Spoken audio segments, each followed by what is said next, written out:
Yichao Martins, licensed marriage and family therapist, couples therapist. Today we have our Nicholas John Roberts. Hi, Nick. Hi, Yi. Would you like to introduce yourself for our viewers? I'm a hospice registered nurse and I work night shifts.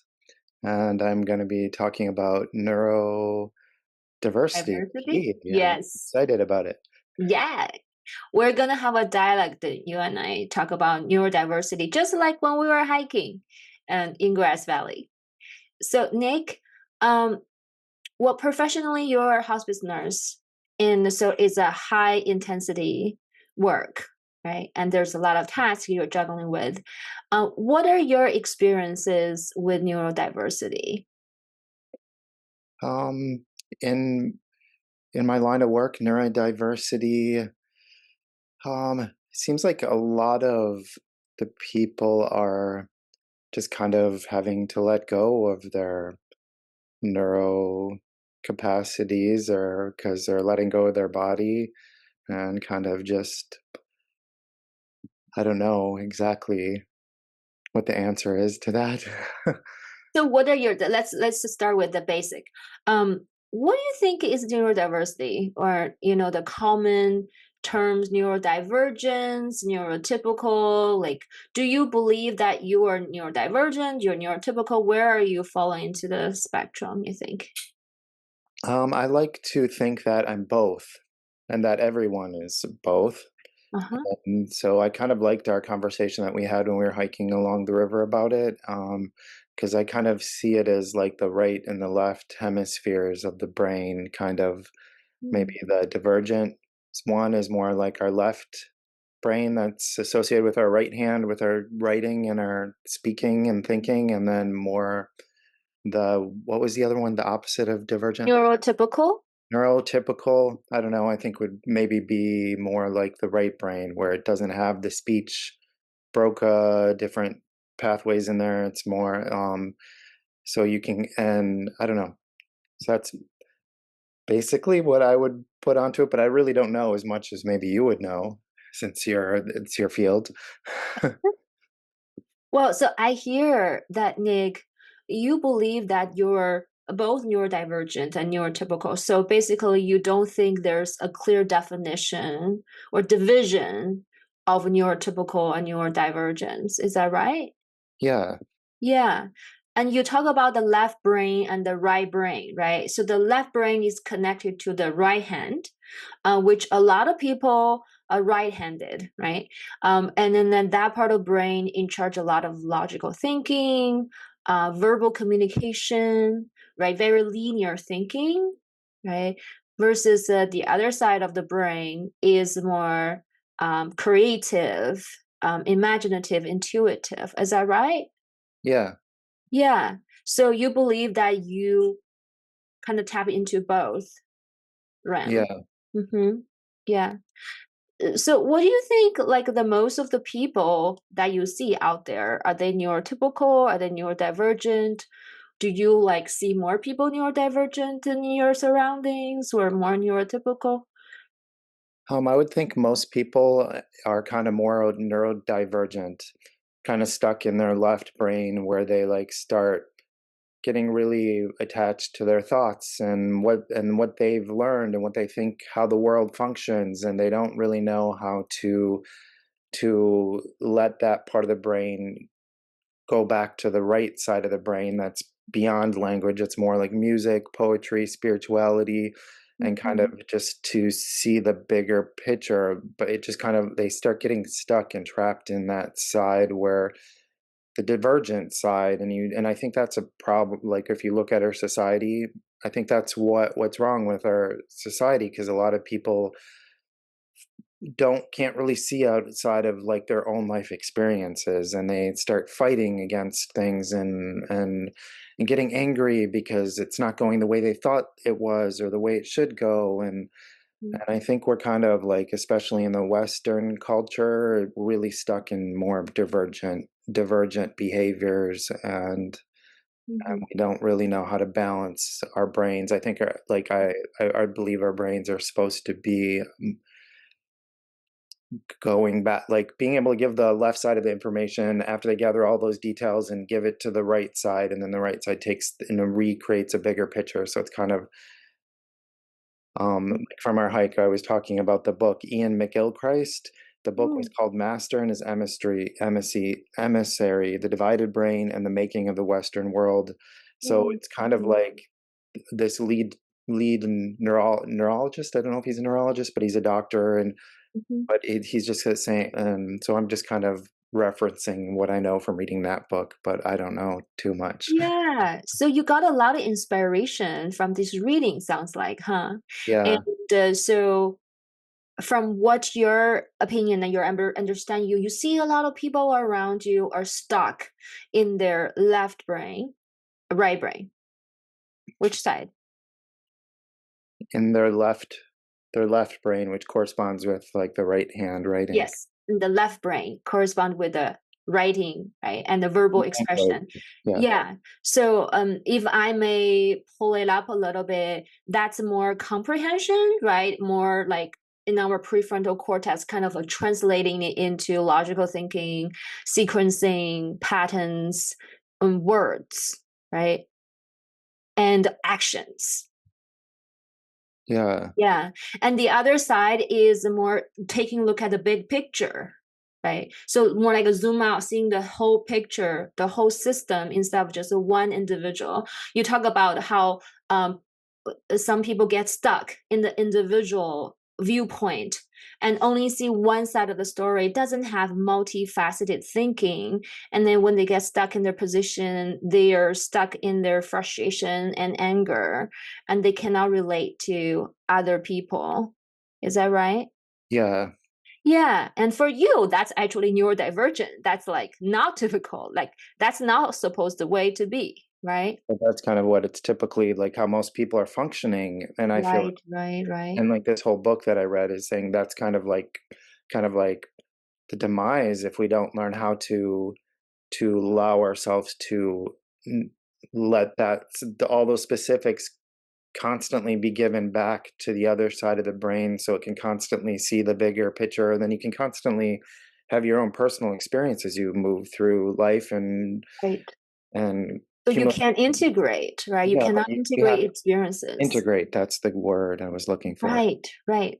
So that's beautiful, Nick. And you and I both come from the background of yoga, and that's where we met at the Shivananda Yoga Vedanta Center in San Francisco. So for yoga practitioners, we do asanas, which is postures. We also do other practice like karma yoga and everything. So there is an integration of experiences with our body, right? So a lot of times when we're either integrating the two sides of the brain, the data from two sides of the brain, or from the past experiences to the future and with other people, it needs to go through our body, right? Beside the brain, which is a major organ, but there's also other organs that give us information, like our gut, for example, right? We say we consult with the gut, that's our intuition. There's a lot of intelligence in the cells in the gut, as well as in the brain, right? And yeah, like they say in the gut, there's actually like a web with that's made out of the same material that your brain's made of. And that like Mm-hmm, somehow mm-hmm. that's just like a new kind of thing that they're trying to develop too, that sometimes like our brain and our gut are more connected to than people think and realize. I don't know. Yes, yes, yes, yes. Well, if I look at it from a system oriented perspective, right? A gut cell is a system, a brain cell is a system. All systems having the same structure and function, but they are different in different contexts, like gut cells in the gut, brain cells in the brain. But the function and structure is exactly the same.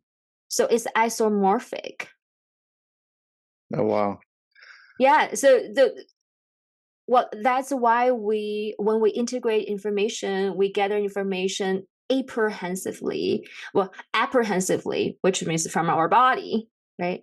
And the perception and the sensations, as well as comprehensively from our brain, from the language that we put the words into. We put our experience, body experience into words and combine the two, then we transmit that information to another person.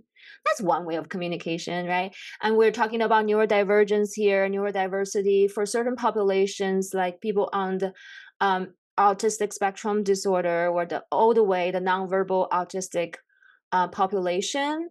They can use telepathy to communicate with each other when they don't have verbal words. They don't tell the words pronouncing it, but it sends out within the brain systems through waves.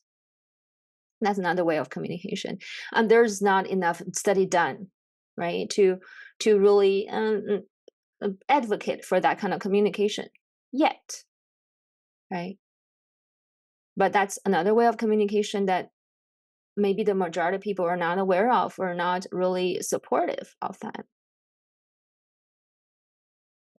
Yeah. And I think, like, when you do a lot of yoga practice and stuff and still your mind, that there is, like, those vibrational frequencies, like, in Mhm. birds and nature, and, like, sometimes you can, like I don't know, when you were saying that, I was just bringing up that, like, that we can, like, tap into more of, like, some kind of, uh, unity Yeah. thing. I don't know what I'm it's, like, going off on a tangent. Unity, oneness. I think I understand what you're saying, Nick. So you're saying with more somatic bodily practice, we open up our channels more. So instead of only focus on one area of the communication, we open up to our capacity, our potential to communicate in various ways, including being receptive to different information, verbally and non-verbally, maybe energetically, right? So we can be more informed and connected with all beings, not just human beings, but also other living beings, like the bees and the birds and the trees and the plants, right? And even, like, the frequency, the vibration from the universe or from the earth itself that, like, Right, might be right. more, like, ancient than us, that, like, might help us to be more at flow where life isn't so hard. Yeah, yes. It is ancient and it is present as well. So today is June 5th, 2025. When we drop down into connecting with earth energy, we replenish. Today is the June 5th energy, right? That's different from yesterday. And the universe, the planet that we are on, the earth constantly moving and evolving, and not just by itself but also around other planets, right, and the sun. So there's a lot of influence on us. And where do we get our energy? It doesn't come from nowhere. We just tap into that, right? That's how we all formed, from little cells and then multiple into our being. Different. If you talk about diversity, right, every being is different, all the brains are different. Is not just a neurodivergence, but also, the racial divergence and all kind of divergence. And every being is different. That's just the beauty and amazement of the world we're in. And it made me sad when we had to man-made a term to divide one person from the other person, saying, we are the majority, you're the minority, that you're less of us, you're not living up to our standard, therefore you need to be fixed. That is really sad for me. Yeah, that was kinda going back to our conversation when we were walking along the river, like, something how you were saying that,